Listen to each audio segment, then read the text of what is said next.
అందరికీ నమస్కారం.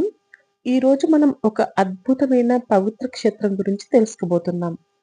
పాపాలను నాశనం చేస్తుందని విశ్వసించే, పితృదేవతలకు శాంతి కలిగించే వేల సంవత్సరాల చరిత్ర కలిగిన ఒక మహా పవిత్ర స్థలం గురించి మనం మాట్లాడుకోబోతున్నాం. అదే అల్లంపూరు పాపనాశి దేవాలయం.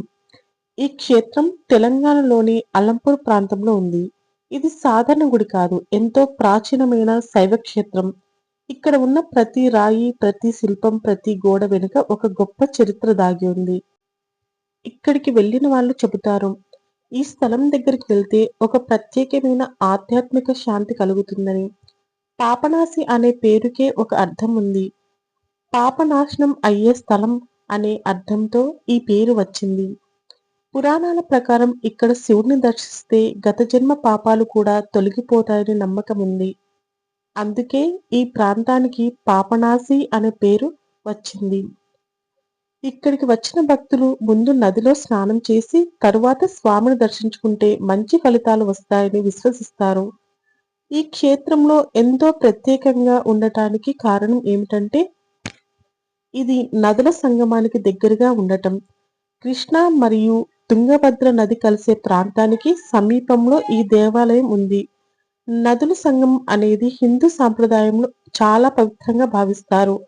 ఇలాంటి చోటు చేసే పూజలు, తర్పణాలు, పితృకర్మలు ఎంతో ఫలప్రదంగా ఉంటాయని శాస్త్రాలు చెబుతాయి. అందుకే ఇక్కడ పిండ ప్రదానం చేసే సాంప్రదాయం చాలా కాలంగా కొనసాగుతుంది. ఇక్కడ పిండ ప్రదానం ఎందుకు చేస్తారంటే, పితృదేవతలకు శాంతి కలగాలని, కుటుంబంలో ఉన్న పితృదోషం తొలగాలని కోరుకునేవారు ఇక్కడికి వస్తారు. మన పూర్వీకుల ఆత్మలకు శాంతి కలిగేలా చేసే కార్యమే పిండ ప్రదానం. ఈ సంగమ ప్రాంతంలో చేసే పితృకర్మలు చాలా త్వరగా ఫలిస్తాయని పెద్దలు చెబుతారు. అందుకే దూర ప్రాంతాల నుంచి కూడా ప్రజలు ఇక్కడికి వచ్చి తమ తల్లిదండ్రుల పూర్వీకుల కోసం పిండ ప్రదానం చేస్తారు. ఈ దేవాలయ సముదాయం ఎంతో ప్రాచీనమైనది. చరిత్రకాల ప్రకారం ఈ దేవాలయాలు సుమారు 7వ శతాబ్దం నుంచి 11వ శతాబ్దం మధ్య నిర్మించబడ్డాయి. అంటే దాదాపు 1000 సంవత్సరాల కంటే ఎక్కువ చరిత్ర ఈ దేవాలయాలకు ఉంది. ఆ కాలంలో ఉన్న రాజులు శివభక్తులు కావటంతో ఇక్కడ ఎన్నో శివాలయాలు నిర్మించారు. ఈ దేవాలయాల గోడలపై చెక్కిన శిల్పాలు చూస్తే ఆ కాలం కళాకారులు ప్రతిభ ఎంత గొప్పదో అర్థమవుతుంది. పాపనాశి కేవలం ఒక గుడి మాత్రమే కాదు, ఇది అనేక చిన్న పెద్ద దేవాలయాల సముదాయం. ప్రతి గుడిలో ఒక ప్రత్యేకమైన శివలింగం ఉంటుంది. కొన్ని శివలింగాలు చాలా పురాతనంగా సహజ సిద్ధంగా ఏర్పడినవిగా కూడా భావిస్తారు. ఇక్కడ శిల్పాల్లో రామాయణం, మహాభారతం, శివతాండవం, నటరాజు రూపం వంటి ఎన్నో అద్భుత దృశ్యాలు కనిపిస్తాయి. ఇక్కడి గురించి మరొక ఆసక్తికరమైన విషయం ఏమిటంటే, ఒకప్పుడు ఈ దేవాలయాలు నది ఒడ్డున ఉండేవి. కాలక్రమంలో వరదలు, నీటి ప్రభావం వలన కొన్ని దేవాలయాలు ప్రమాదంలో పడ్డాయి.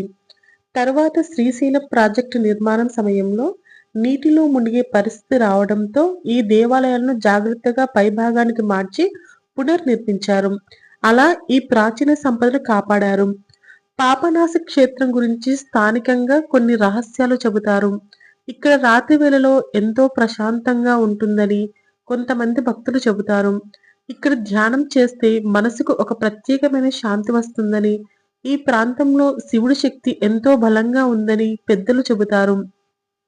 అందుకే ఇక్కడ పూజలు చేస్తే త్వరగా ఫలితం వస్తుందని విశ్వాసం. మరికొందరు చెబుతారు, ఇక్కడ పిండ ప్రదానం చేసిన తర్వాత తమ కుటుంబంలో ఉన్న సమస్యలు తగ్గాయని. కొన్ని కుటుంబాలు తరతరాలుగా ఇక్కడికే వచ్చి పితృకర్మలు చేస్తుంటారు. ఎందుకంటే ఒకసారి ఇక్కడ చేసిన పూజ ఫలితం జీవితాంతం ఉంటుందని అని వాళ్ళు నమ్ముతారు. పాపనాశి క్షేత్రం దక్షిణ కాశీ అనే పేరుతో కూడా ప్రసిద్ధి చెందింది. కాశీలో గంగా నదిలో చేసే పితృకర్మలకు ఎంతో ప్రాముఖ్యత ఉందో, ఇక్కడ సంగమం దగ్గర చేసే పిండు ప్రదానికి కూడా అంతే ప్రాముఖ్యత ఉందని భక్తులు నమ్ముతారు. అందుకే ప్రతి సంవత్సరం అమావాస్య రోజులు, పితృపక్ష సమయంలో ఇక్కడికి చాలా మంది వస్తుంటారు. ఇక్కడికి వచ్చిన భక్తులు ముందు నది స్నానం చేసి తరువాత శివుడి దర్శనం చేసుకుని ఆ తర్వాత పిండ ప్రదానం చేస్తారు. ఇలా చేసే సాంప్రదాయం చాలా సంవత్సరాలుగా కొనసాగుతుంది. ఇక్కడ చేసే ప్రతి పూజ వెనుక ఒక ఆధ్యాత్మిక భావన ఉంది. పాపాలను తొలగించుకోవటం, పితృదేవతలను సంతృప్తిపరచడం, మనసుకు శాంతి పొందటం ఇవన్నీ ఈ క్షేత్రానికి వచ్చిన వాళ్ళ ఆశలు. ఈ దేవాలయం చుట్టూ ఉన్న ప్రకృతి కూడా చాలా అందంగా ఉంటుంది. నదుల సమీపం, నిశ్శబ్ద వాతావరణం, పాతకాలపు శిల్పాలు ఇవన్నీ కలిసి ఒక ఆధ్యాత్మిక అనుభూతిని కలిగిస్తాయి.